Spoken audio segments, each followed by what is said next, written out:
6:30 എറണാകുളം കവിതാ തിയേറ്ററിൽ പ്രദർശനം തുടങ്ങുകയാണ്. ഇപ്പോൾ തന്നെ ബുക്ക് മൈ ഷോ നോക്കുകയാണെങ്കിൽ നമുക്ക് അവിടെ ടിക്കറ്റ് ഇല്ല എന്നുള്ള കാഴ്ചയാണ്. അതെ, ഫാൻസ് അമ്മാതിരി അഴിഞ്ഞാട്ടമാണ്. ഇത് ഉച്ചയ്ക്ക് 3 മണിക്ക് എടുത്തിരിക്കുന്നതാണ്. ഗംഭീര തകൃതിയായിട്ടുള്ള ഒരു ആർമാദിക്കാനുള്ള ഒരു സംഭവമായിട്ട് അവിടെ ആളുകൾ അണിനിരന്ന് തുടങ്ങുന്നു. അതായത് 3-3.5 മണിക്കൂറിന് മുമ്പേ ആളുകൾ എത്തിത്തുടങ്ങുന്നു എന്നുള്ളതാണ്. അപ്പോൾ 6 മണിക്ക് എന്തായിരിക്കും പൂരം എന്നുള്ളത് നമുക്ക് ചിന്തിച്ചാൽ അറിയാൻ കഴിയും എന്ന് തന്നെ പറയാം. ഈ ഒരു സിനിമ ആളുകളെ അത്രത്തോളം ഇഷ്ടപ്പെടുത്തുന്നു. ഓരോ മോഹൻലാൽ റിലീസ് സിനിമകളുടെയും പ്രത്യേകത അത് ഫാൻസുകാർ ഏറ്റെടുക്കുന്നു എന്നുള്ളത് തന്നെയാണ്. അവരതൊരു ആഘോഷമാക്കി മാറ്റുന്നു എന്നുള്ളതിലാണ്. അല്ലാണ്ട് ഒരു സിനിമ തിയേറ്ററിലേക്ക് എത്തിക്കഴിയുമ്പോഴത്തേക്ക് കണ്ടതാണല്ലോ, കാണാൻ എൻ്റെ ആവശ്യമുണ്ടോ എന്നൊക്കെ ചോദിച്ചു പോകുന്ന രീതിയിലുള്ളതല്ല. അവർ തകർക്കാൻ ഉദ്ദേശിച്ച് തന്നെയാണ്. ഇപ്പോൾ ഈ 6:30 ടിക്കറ്റ് നോക്കുകയാണെങ്കിൽ സോൾഡ് ഔട്ട് തന്നെയാണ്. അതായത് അത്ര പ്ലാൻഡ് ആയിട്ട് തന്നെയുള്ള ഒരു ഗംഭീര ഷോ തന്നെയാണ്. അപ്പോൾ ഈ ഒരു സിനിമ ഇതിനോടകം തന്നെ 10,000-ന് മുകളിലുള്ള ടിക്കറ്റുകളാണ് 24 മണിക്കൂറിൽ പോയിരിക്കുന്നത്. നാളെ ആണ് സിനിമയുടെ ഒഫീഷ്യലായിട്ടുള്ള റിലീസ് നടക്കുന്നത്. എറണാകുളം കവിതയിൽ നാളെ 6ഓളം ഷോകളാണ്. അതിലിപ്പോൾ 4 ഷോകളും ഓൾമോസ്റ്റ് ഫുള്ളാണ്. ഉച്ചയ്ക്ക് 11 മണിക്കും 2:15-ൻ്റെയും 2 ഷോകളാണ് ഇനി ടിക്കറ്റ് ബുക്കിംഗ് ഇനിയും ബാക്കി കിടക്കുന്നത്. എറണാകുളം വനിതയിൽ ഇപ്പോൾ 3 ഷോ ആഡ് ചെയ്യപ്പെട്ടിരിക്കുന്നു. ഉച്ചയ്ക്കലത്തെ 12:15-ൻ്റെ ഷോ ഓൾമോസ്റ്റ് ഫുള്ളായിരിക്കുന്നു. ഒബ്രോൺ മാളിലും ഷേണായിസിലും എല്ലാം സിനിമയുടെ ഷോ കൗണ്ടുകൾ കൂട്ടുന്നു.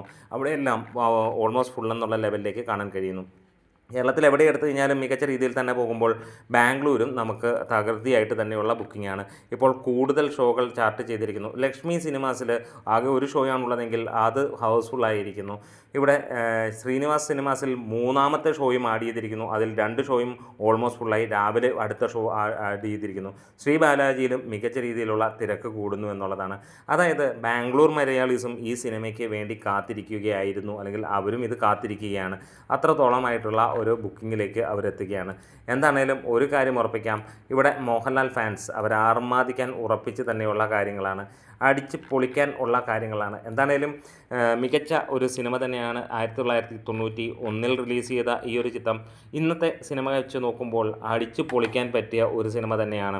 പക്ഷേ ഇന്ന് ഇതേപോലെയുള്ള സിനിമകൾ ഇറങ്ങുന്നില്ല എന്നുള്ള നിരാശാജനകമായ ഒരു കാര്യം തന്നെയാണ്. രാവണപ്രഭു ഇറങ്ങുമ്പോൾ അതിൻ്റെ ഫസ്റ്റ് പാർട്ട് ഒരു എവർഗ്രീൻ ക്ലാസിക് മൂവിയായിരുന്നു. അതെ, മംഗലശ്ശേരി നീലകണ്ഠനെ എല്ലാവർക്കും അറിയാം. അതിൻ്റെ 2ാം പാർട്ട് വരുമ്പോഴും എല്ലാവരും അതാണ് പ്രതീക്ഷിച്ചെങ്കിൽ മലയാള സിനിമയുടെ എക്കാലത്തെയും തട്ടുപൊളിപ്പൻ സിനിമകളിലെ ചേക്കേറുന്ന ഒരു കാഴ്ച നമുക്ക് കാണാൻ കഴിഞ്ഞു. രഞ്ജിത്തിൻ്റെ തൂലികയിൽ പിറന്ന ഈ ഒരു ചിത്രം രണ്ടാമത് വന്നപ്പോൾ രഞ്ജിത്ത് തന്നെ സംവിധാനം ചെയ്യുകയും ആദ്യം ഐ.വി. ശശി എന്ന ട്രെൻഡ് സെറ്ററായിരുന്നു ആ സിനിമ ചെയ്തെങ്കിൽ രഞ്ജിത്ത് ഈ ഒരു സിനിമ ചെയ്ത് കഴിഞ്ഞപ്പോൾ ഒരു മാസ് മസാല എൻ്റർടൈനർ വിത്ത് ക്ലാസിക് പെർഫോമൻസ് എന്നുള്ള ലെവലിലേക്ക് വരികയും ചെയ്തു. അന്ന് ആ കാലത്ത് 100 ദിവസം തികച്ചോടിയ ചിത്രം, വമ്പൻ വിജയമായിരുന്ന ചിത്രം വീണ്ടും ഇന്ന് അഭ്രപാളികളിലേക്ക് എത്തുമ്പോൾ ഒരുപാട് പേർ ഇത് ആഘോഷിക്കാൻ തന്നെയാണ്. അതെ, നമുക്കൊരു ഉത്സവ ലഹരി തരുന്ന ചിത്രം തന്നെയാണ്. അതുകൊണ്ട് തന്നെ ഫാൻസ് ഇവിടെ അടിച്ചു പൊളിക്കുന്നു. ഒരുപാട് ഫാൻ ഷോസ് സ്റ്റാർട്ട് ചെയ്തിരിക്കുന്നു. ഇടയിലൊരു ചോദ്യം, നിങ്ങൾ ഈ സിനിമ എറണാകുളം കവിതയിലാണോ അല്ലെങ്കിൽ കണ്ണൂരോ തലശ്ശേരിയോ അവിടെയൊക്കെയാണ് കാണുന്നതെങ്കിൽ നിങ്ങളുടെ ഏരിയയിൽ വെച്ചിട്ട് നിങ്ങൾ കമൻസുമായി വരിക. എങ്ങനെയായിരുന്നു വർഷങ്ങൾ? ഒരുപക്ഷെ നിങ്ങൾ പകുതി ഒരു 90% ആളുകളും ഇത് ടി വിയിലൊക്കെ മാത്രം കണ്ടവരായിരിക്കാം. വീണ്ടും ഈ ഒരു സിനിമ എത്തുമ്പോൾ ഒരു കാര്യം മനസ്സിലാക്കാം, മലയാള സിനിമയുടെ ഏറ്റവും സുവർണ്ണ കാലഘട്ടത്തിൽ ഏറ്റവും ഗംഭീരമായി സിനിമകളെ എത്തിച്ചിരുന്ന മോഹൻലാൽ തന്നെയായിരുന്നു. ഇന്നത്തെ കാലമൊക്കെ ഒരുമാതിരി വെറുതെ പോകുന്ന കാലങ്ങളാണ് എന്ന് തന്നെ പറയാം. എന്തൊക്കെയോ സിനിമകൾ ഇറങ്ങുന്നു എന്നല്ലാതെ വലിയ മെച്ചങ്ങളൊന്നുമില്ല. അന്നേരം കുറേ ഓളം ഉണ്ടാക്കുമെങ്കിൽ 10 വർഷം കഴിയുമ്പോൾ എന്ത് സിനിമയാണ് ഇതെന്ന് ചോദിക്കുന്ന ലെവലിലാണ്.